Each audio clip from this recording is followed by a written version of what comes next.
First-person shooters have always been the craze. Developers know this, and so month after month, be it AAA or third party, we get ourselves a selection of pop out of cover, supposedly high octane, but rather samey shooters that never really push the envelope.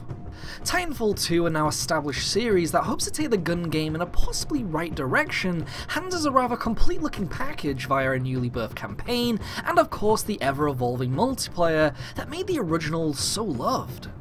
The question though, is does Titanfall 2 have the palette to compete with other games of the same genre, also trying to reinvent themselves? Or is this just another weekender that was never meant to be?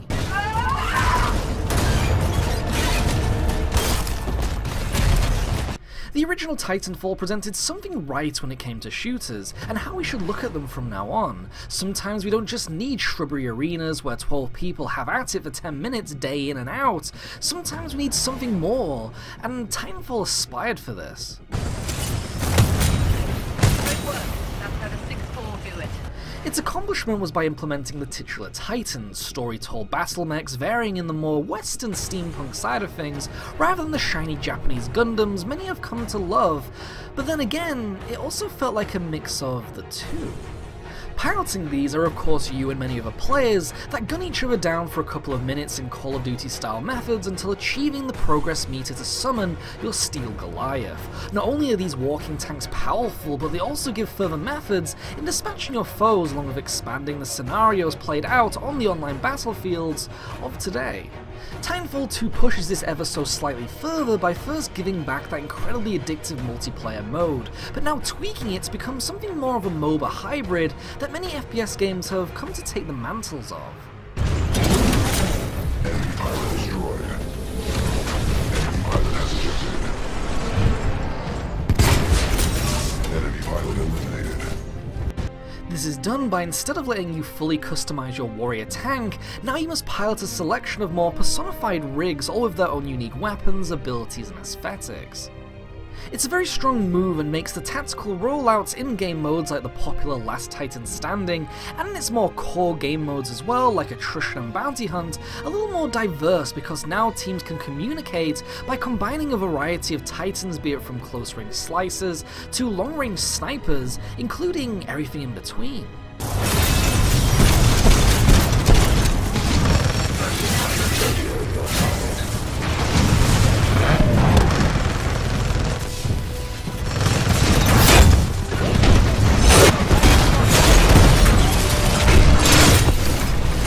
Pilots also feel more exclusive to your own persona, with a personal class system selection like the grapple hook pilot, self-stimming medic, teleporter, cloaker, hologram user, and sonar knife. Each one, just like the Titans, feels a little more unique than just relying on the more Call of Duty style loadout system, and it also means that identifying these targets and higher tier threats on the battlefield, plus knowing what to counter, just becomes part of the game. It is a title that now promotes switching classes on the fly, instead of sticking to one, and variety is always a spice of life when it comes to these things. Its progression system though becomes something of a hit, but also a miss. Sure, you can quickly unlock titans and new guns or melee executions, but beyond that is a rather repetitive aesthetic colour scheme system that, after a while, you will kinda grow sick of. Thankfully, the majority part of our aesthetic DLC is all free, so new titans and maps along with the already established greats are always things to look forward to. It is just a shame that rather fun mechanics in the previous title, like burn cards and Titan AI voices, were taken out of the progression tree, because now players simply can only play for as long as they're actually enjoying the same thing over and over, instead of looking to the horizon for something new.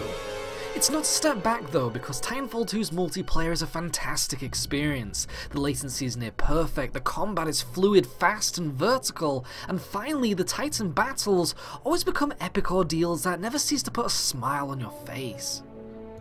It's great as well that in modes like Attrition and Bounty Hunt, where AI enemies litter the fields, that more green players can feel more welcome in contributing towards team goals instead of aiming for the ever-hungry KD scores. This means that whether you want to hunt players or AI in winning the game, you can choose either while unlocking everything that is on hand. So hats off for the accessibility. They don't have a chance.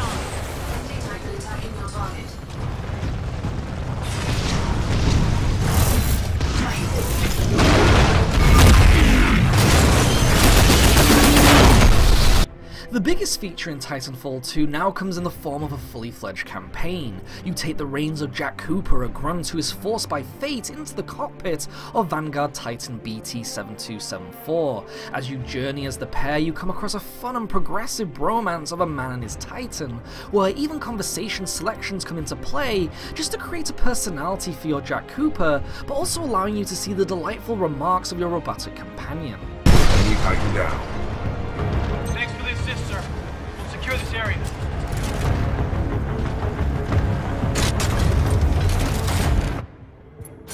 Pilot, this Titan weapon is an advanced design and may give us a tactical advantage.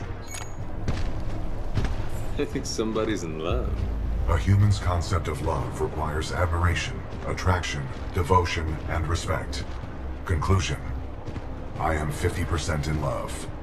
The campaign spans for just a little over 5 hours, like many a campaign, but like recent titles, say like Doom, this is a story that brings something new the further you progress, from the boss battles, time-warping gadgets, and really cool platforming sections. It makes the narrative feel fresh around every corner, and for a first-time campaign, it is a really great start. In a way, it's just a shame it ends so fast like it does. Its length bestows upon it a rather intriguing bait into replayability though, with every chapter being selectable, and as mentioned, each one feels different and just as action-packed whenever you want to play. The mix of gunplay, parkour, and bipedal tank combat also means that things just never get old like shooters find themselves doing, and for that, Titanfall 2 gets a nod in this department. Visually, Titanfall 2 is not just gorgeous in design, but also in presented colour. Gone have the muddy greys and greens of many of the titles along with its predecessor, and now we get blues, pinks, oranges, and more. The Titans, pilots, environments, and technology all drip with immense inspiration, and it's a world that we can only hope will actually get bigger. You can do this, Cooper. Just like before. Not exactly. There are significantly more variables to throwing between two moving platforms. Good luck.